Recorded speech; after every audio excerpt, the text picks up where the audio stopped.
بسم الله الرحمن الرحيم. إذا وقعت الواقعة ليس لوقعتها كاذبة خافضة رافعة. إذا رجت الأرض رجا وبست الجبال بسا فكانت هباء منبثا وكنتم أزواجا ثلاثة فأصحاب الميمنة ما أصحاب الميمنة وأصحاب المشأمة ما أصحاب المشأمة والسابقون السابقون أولئك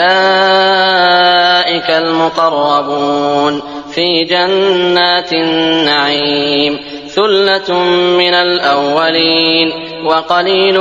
من الآخرين على سرر موضونة متكئين عليها متقابلين يطوف عليهم ولدان مخلدون بأكواب وأباريق وكأس من معين لا يصدعون عنها ولا ينزفون وفاكهة مما يتخيرون ولحم طير مما يشتهون وحور عين كأمثال اللؤلؤ المكنون جزاء بما كانوا يعملون لا يسمعون فيها لغوا ولا تأثيما إلا قيلا سلاما سلاما. وأصحاب اليمين ما أصحاب اليمين في سدر مخضود وطلح منضود وظل ممدود وماء مسكوب وفاكهة كثيرة لا مقطوعة ولا ممنوعة وفرش مرفوعة إنا أنشأناهن إنشاء فجعلناهن أبكارا عربا أترابا لأصحاب اليمين ثلة من الأولين وثلة من الآخرين.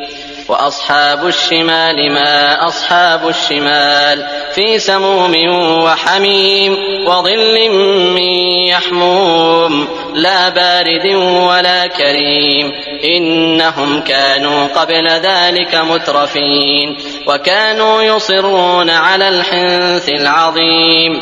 وكانوا يقولون أئذا متنا وكنا ترابا وعظاما أئنا لمبعوثون أو آباؤنا الأولون قل إن الأولين والآخرين لمجموعون إلى ميقات يوم معلوم ثم إنكم أيها الضالون المكذبون لآكلون من شجر من زقوم فمالئون منها البطون فشاربون عليه من الحميم فشاربون شرب الهيم هذا نزلهم يوم الدين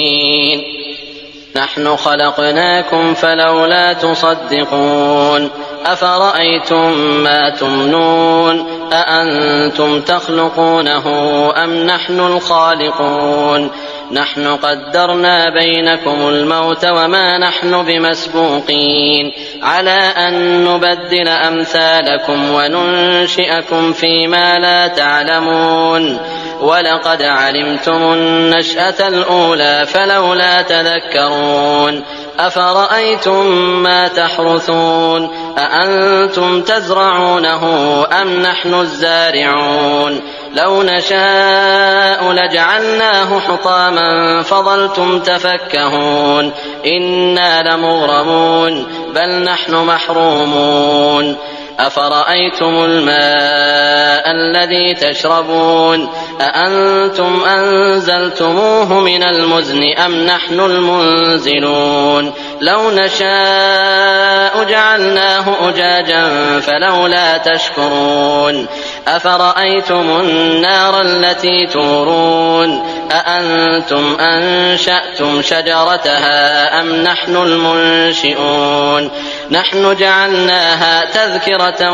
ومتاعا للمقوين فسبح باسم ربك العظيم فلا أقسم بمواقع النجوم وإنه لقسم لو تعلمون عظيم إنه لقرآن كريم في كتاب مكنون لا يمسه إلا المطهرون تنزيل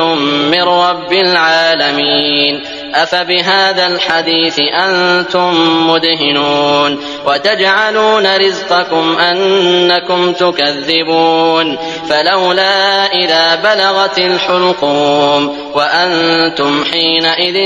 تنظرون ونحن أقرب إليه منكم ولكن لا تبصرون فلولا إن كنتم غير مدينين ترجعونها إن كنتم صادقين فأما إن كان من المقربين فروح وريحان وجنة نعيم وأما إن كان من أصحاب اليمين فسلام لك من أصحاب اليمين وأما إن كان من المكذبين الضالين فنزل من حميم وتصلية جحيم إن هذا لهو حق اليقين فسبح باسم ربك العظيم